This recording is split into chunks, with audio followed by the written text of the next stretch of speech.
రాము. లక్ష్మి నువ్వా? ఎంతసేపు వచ్చి? నువ్వంతా ఒకటే అని పిల్లలకు చెప్పడం మొదలుపెట్టినప్పుడే వచ్చాను. అవును లక్ష్మి, ముందే పసివాళ్ళ మనసుల్లో సమానత్వం కలిగిస్తే రేపు పెద్దవాళ్ళు అయ్యాక వాళ్ళలో హెచ్చుతగ్గులుండవు. నిజమే రాము. అలా నడుస్తూ మాట్లాడుకుందామా?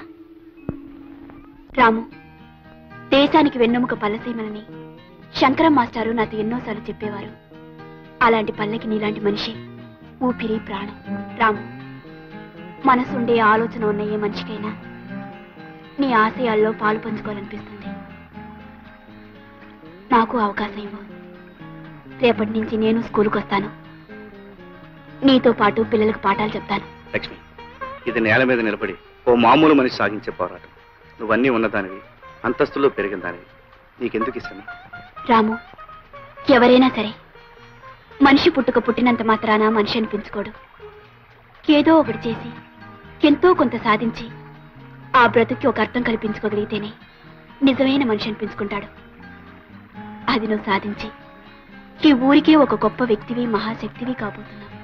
నువ్వు అనుమతిస్తే ఈనాటి నుంచి నీ ఆశల్లోనూ ఆశయాల్లోనూ చివరికి నీ జీవితంలోనూ భాగస్వామిగా ఉంటాను. ఏమిటి మీరు అడిగేది? అవునండి, మా ఊరికి గ్రాంట్స్ పంపుతాడు ప్రభుత్వ లెక్కల్లో ఉన్నా అవి స్కూల్ పిల్లల వరకు చేరట్లేదు. ఈ విషయంలో మీరు గట్టి చర్య తీసుకోవాలి. మీరు రాసిచ్చిన కంప్లైంట్ పైకి పంపిస్తాం. త్వరలోనే ఈ విషయం మీద చర్య తీసుకుంటాం. Thank you so much. మీ పత్రికలో మా ఊరి సమస్యలను శీర్షికలో నేను చెప్పిన విషయాలు ప్రచురిస్తే అసలు నిజాలు బయటపడతాయి. మా ఊరు ప్రజలకు మేలు జరుగుతుంది. అలాగే డాక్టర్ గారు, మీరనేది? అవునమ్మా, పక్కూరు వెళ్ళి ఈ మందులు తీసుకురాకపోతే ఆవిడ మీకు దక్కదు.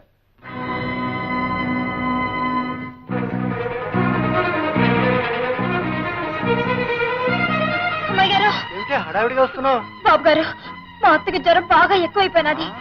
సమయానికి మా బావ లేడు. డాక్టర్ అత్తమ్మ